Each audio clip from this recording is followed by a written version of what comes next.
انسان مل جائیں، عجمی مل جائیں، کالے مل جائیں، گورے مل جائیں، جنات مل جائیں، بڑے مل جائیں، چھوٹے مل جائیں، امیر مل جائیں، غریب مل جائیں، یہ سارے کافر ہو جائیں تو اللہ کو ایک ذرہ بھی نقصان نہیں ہے، اور اگر یہ سارے عبادت پہ آ جائیں تو اللہ کو ایک ذرہ فائدہ نہیں ہے۔ ہم اللہ کو فائدہ دے ہی نہیں سکتے، نہ کافر بن کر نہ مسلمان بن کر۔ ہمیں فائدہ ہوگا، اس فائدے میں اللہ ہماری اور معاونت کر کے اضافہ کر دیں گے، لیکن ہم خدا کو کوئی فائدہ۔ اس لیے اللہ کا ایک صفاتی نام ہے الغنی، وہ ہمارے سے بے نیاز ہے۔ اللہ الصمد، اللہ بے نیاز ہے، تو ساری کائنات کی برائیاں اللہ کو نقصان نہیں دے سکتی، اور ساری کائنات کی اچھائیاں اللہ کو فائدہ نہیں دے سکتی۔ اچھائیوں سے فائدہ ملے گا، ہمیں ملے گا، اور اچھائیوں کے اوپر جو ایک اور فائدہ اللہ ہمیں دیں گے وہ اس پر اپنا فضل فرما کے ہماری اچھائیاں قبول کر لیں گے، ہماری اچھائیاں قبول کر لیں گے۔ اگر میرٹ کی بات کریں نا، میرٹ، تو دنیا بڑی میرٹ کی بات کرتی ہے، اور میرٹ یہاں دنیا داروں کے درمیان ہوتا ہے، لیکن اللہ کے ہاں جو میرٹ ہے اس کی حالت یہ ہے کہ وہ حضرت عمر جیسا انسان بھی یہ کہتا تھا، اگر ایک پاؤں جنت میں جائے دوسرا میں نے رکھنا ہو تو مجھے نہیں پتا کہ وہ رکھوں گا یا واپس جہنم میں گر جاؤں گا، میرٹ میں کوئی نہیں آ سکتا۔ حضرت ابو بکر صدیق جیسا انسان کہتا تھا، میں گھاس ہوتا، کوئی تنکا ہوتا، کوئی درخت کا پتا ہوتا، مجھے درخت کھا جاتے، نہ میں ہوتا، نہ میرا نام ہوتا، نہ میرا حساب ہوتا۔ تو میرٹ ہم کہاں پیش کر سکتے؟ وہ اصحاب رسول جو رسول پاک کے ساتھ جڑے رہے، چپکے رہے، بیٹھے رہے، دیکھتے رہے، راتیں گئی، دن گئے، مال قربان، جان قربان، ذات قربان، صفات قربان، گھر قربان، خاندان قربان، اہل و عیال قربان، میرٹ پر تو وہ بھی اپنے آپ کو نہیں سمجھتے تھے۔ میرٹ پر تو اللہ نے ان کو بھی کیا کہا، لہم مغفرۃ واجر عظیم، ان صحابہ کے لیے مغفرت ہے اور ان کے لیے بھی اجر ہے۔ اگر ان کے میرٹ میں بھی کچھ اونچ نیچ ہوئی ہے، ان کے میرٹ میں بھی کوئی اونچ نیچ ہوئی ہے تو اللہ نے ان کی کیا کر دی ہے، مغفرت۔ اب میں اور آپ کہیں جی ہم بڑے میرٹ پہ آ گئے تو اللہ کے ہاں میرٹ جو ہے اس پہ ہم قائم نہیں ہو سکتے۔ اللہ اپنا فضل کرتے ہیں، جیسے ہم کہتے ہیں چلو یار ٹھیک ہے قبول کر لو، کیا کر لو، قبول کر لو۔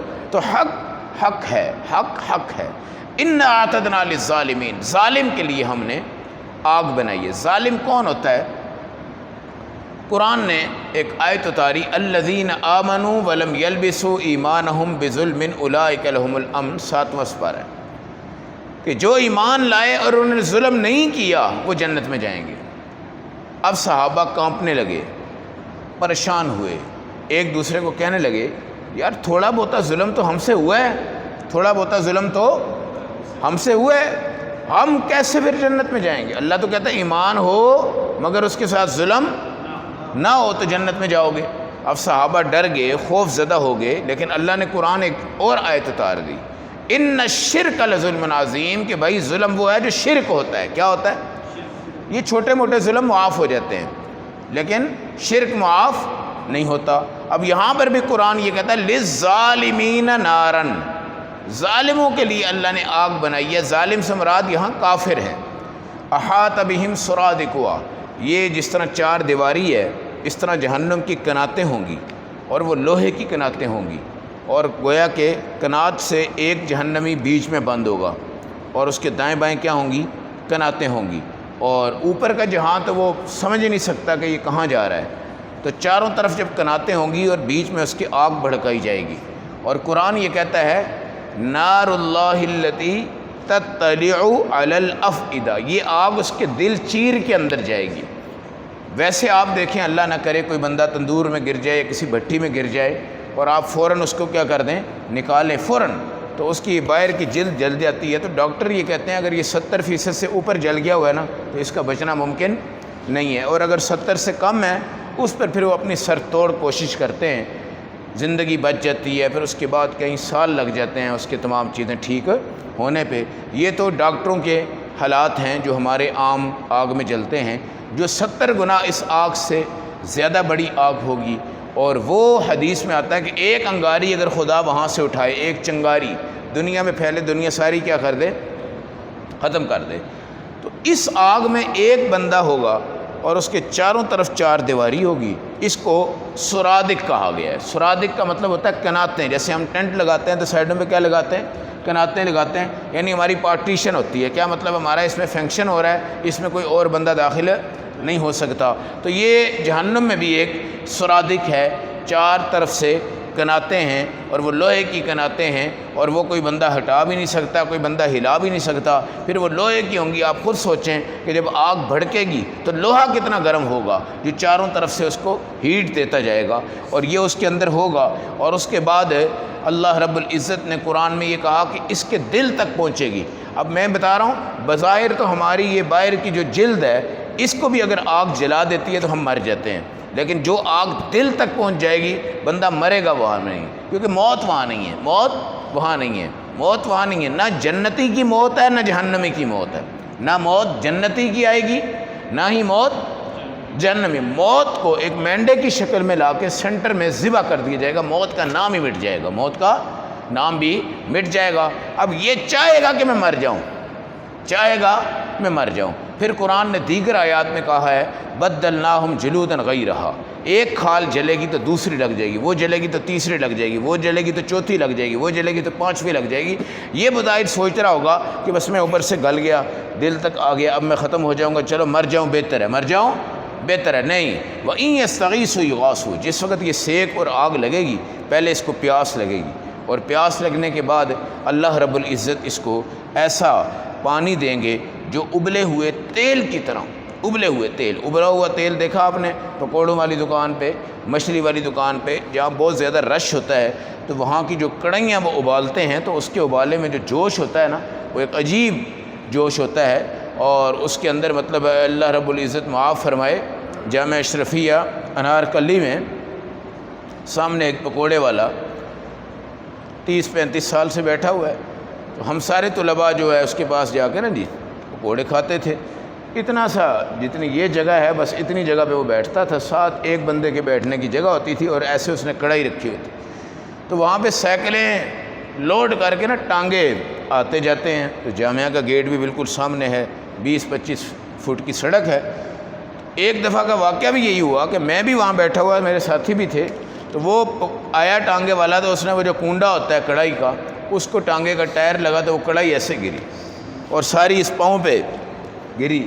تو ہمارے ایک استاد تھے، اللہ ان کی مغفرت کرے، وہ حج پہ جا رہے تھے، تو ایئرپورٹ پہ ان کو دل کا اٹیک ہوا۔ قاری محمد طاہر صاحب بڑے اللہ والے تھے، بنگلہ دیش کے تھے، وہ ابھی موٹر سائیکل پہ آ رہے تھے، جب کڑھائی گری تو میں نے جب وہ چیخ ماری، انہوں نے وہ چونا، پان کی دکان پہ چونے کی بوتل ہوتی ہے، تو وہ پان کھاتے تھے، تو وہ چونا وہیں سے انہوں نے بغیر اس کے پوچھے ہوئے نا اس کی ڈولی اٹھائی اور یہاں پہ فوراً آ کے نا پھینک دی۔